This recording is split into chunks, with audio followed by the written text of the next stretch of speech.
नमस्ते friends, welcome back to ICU with doctor Bhautik. आज हम मैकेनिकल वेंटिलेशन के सबसे इम्पोर्टेंट टॉपिक पर बात करेंगे, वेंटिलेटरी मोड। आईसीयू में अक्सर कंफ्यूज होता है कि भाई पेशेंट को वीसीवी पे रखे, पीसीवी पे रखे या एसआईएमवी या पीएसवी पे रखे। आज के लेक्चर के बाद आप इजीली डिसाइड कर पाओगे कि किस पेशेंट को कौन से मोड पे बेस्ट है। What is ventilatory mode? Ventilatory mode एक सिंपल वेंटिलेटर और पेशेंट के बीच का एक इंटरेक्शन डिफाइन करता है। हर मोड में तीन सवाल मेनली होते हैं कि ब्रीथ कौन स्टार्ट करेगा, एयर कितना दे पाएंगे, ब्रीथ कब खत्म होगा। ये तीन चीज़ों को बेसिक पर वेंटिलेटरी मोड डिसाइड होता है। ठीक है। पहला रहता है volume control mode. Volume control जो वेंटिलेशन रहता है उसमें टाइडल वॉल्यूम सेट करते हैं। वेंटिलेटर हर ब्रीथ में वही वॉल्यूम डिलीवर करेगा। वॉल्यूम फिक्स रहेगा, प्रेशर वेरिएबल रहेगा। एग्जाम्पल के रूप में सपोज हमें टाइडल वॉल्यूम 500 सेट किया है तो हर ब्रीथ पे एग्जैक्टली 500 मिलेगा। लेकिन अगर लंग स्टीप हो जाए तो प्रेशर इंक्रीज हो जाएगा। ठीक है। Best use in post operative patient. Most of ICU patient जो वेंटिलेटर पे रहते हैं वो इस पे ही रहते हैं। और एआरडीएस वाले पेशेंट, उसका एडवांटेज ये है कि भाई गारंटीड टाइडल वॉल्यूम डिलीवर होगा और इजीली मॉनिटर हो जाएगा। और एक डिसएडवांटेज ये है कि कभी कभी बेरोट्रोमा होने के चांसेस रहते हैं अगर प्रेशर इंक्रीज हो जाए तो। ठीक है। तो वॉल्यूम फिक्स रहेगा और प्रेशर वेरिएबल रहेगा। उसके बाद आता है प्रेशर कंट्रोल वेंटिलेशन। प्रेशर जो रहता है वो सेट किया जाता है। वेंटिलेशन सेम प्रेशर डिलीवर करेगा और वॉल्यूम जो होता है वो चेंज होता रहता है। एग्जाम्पल के रूप में प्रेशर अगर 20 सेंटीमीटर H2O के सेट किया है तो अगर कॉम्प्लायंस इम्प्रूव है तो वॉल्यूम इंक्रीज होगा। अगर कॉम्प्लायंस खराब है तो वॉल्यूम कम हो जाएगा पेशेंट का। ठीक है। बेस्ट यूज इन एआरडीएस और पीडियाट्रिक पेशेंट।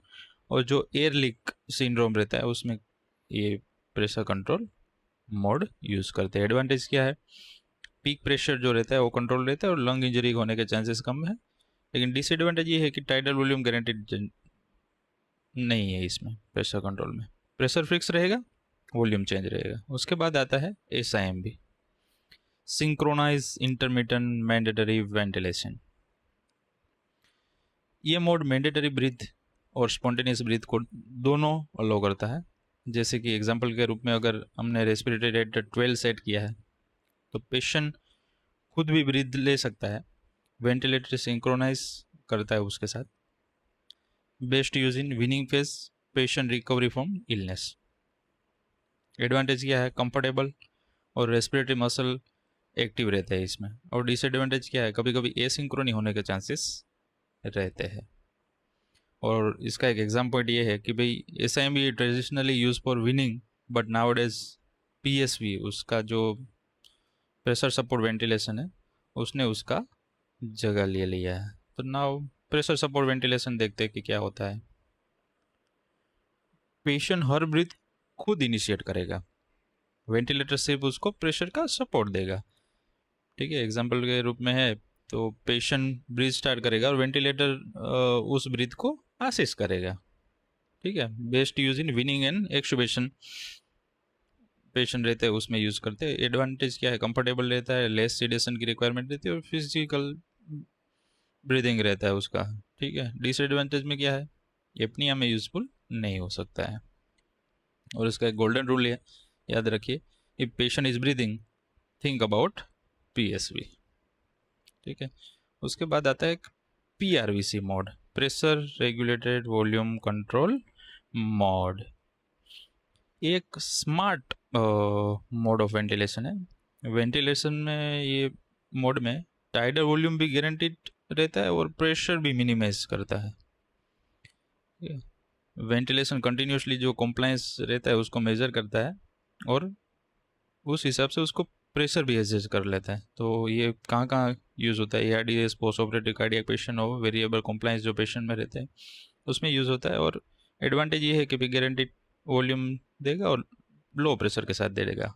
डिसएडवांटेज क्या है, तो कि जो अच्छे वेंटिलेशन रहते हैं उसमें ये अवेलेबल रहता है। उसके बाद रहता है सीपेप और बाईपेप। सीपेप क्या रहता है, कंटिन्यूस पॉजिटिव एयरवे प्रेशर देगा, single pressure through out the respiratory cycle देगा। वैसे माइल्ड हाइपोक्सेमिया और पोस्ट एक्सट्यूबेशन पेशेंट रहते हैं उसमें यूज होता है। उसके बाद रहता है बाईपेप, 2 प्रेशर लेवल रहता है, इंस्पायरेटरी भी प्रेशर रहता है और एक्सपायरेटरी प्रेशर भी रहता है उसमें। किसमें यूज होता है, COPD exacerbation, hypercapnic respiratory failure, cardiogenic pulmonary oedema. इसको याद रखने का इजी ट्रिक क्या है, सी पे इम्प्रूव ऑक्सीजनेशन, बाई पे इम्प्रूव ऑक्सीजनेशन प्लस वेंटिलेशन। अब इसको एक एग्जांपल के रूप में एक समझते हैं हम कि कैसे क्या चूज करना चाहिए। ठीक है, अब सिनारियो 1 है, उसमें एक ARDS का पेशेंट है, PaO2 FiO2 100 है, तो उसमें क्या हम चूज कर सकते हैं, VCV और PRVC को लो टाइडल वॉल्यूम स्ट्रेटजी के साथ चूज कर सकते हैं। अब सिनारियो नंबर 2 है, COPD एक्सासर्बेशन है, हाई रेजिस्टेंट है पेशेंट को। ठीक है, तो उसमें क्या रहेगा कि बाईपेप चूज कर सकते हैं। if इंट्यूबेशन है पेशेंट को तो PCV और PSV पे रख सकते हैं। एक सिनारियो 3 है, पोस्ट ऑपरेटिव पेशेंट है, उसमें आप इनिशियली VCV पे रख सकते हो, लेटर PSV पे शिफ्ट कर सकते हो। सिनारियो नंबर 4 है, विनिंग वाला पेशेंट है, तो उसमें क्या कर सकते हो आप, विनिंग वाले पेशेंट में आप PSV सिंपली उसको दे सकते हो और उसमें स्पॉन्टेनियस ब्रीथ ट्रायल भी दे सकते हो। ठीक है, विनिंग स्ट्रेटजी क्या रहती है, सबसे पहले रहता है पेशेंट स्टेबल है कि नहीं, हीमोडाइनमिकली असेस करना रहता है, गुड ऑक्सीजनेशन हो रहा है, मिनिमल वाजो प्रेशर है। स्टेप 2 रहता है उसका स्विच टू PSV। स्टेप 3 उसका रहता है स्पॉन्टेनियस ब्रीथ ट्रायल देना होता है 30 to 120 मिनट्स। उसके बाद स्टेप 4 रहता है उसका कि check for respiratory rate less than 30 है, SpO2 ग्रेटर देन 90 है, पेशेंट डिस्ट्रेस में नहीं है। स्टेप 5 रहता है कि उसको एक्सुबेट कर दे। तो 5 चीज़ें इसमें रिमेंबर हमें रखनी पड़ेगी कि भाई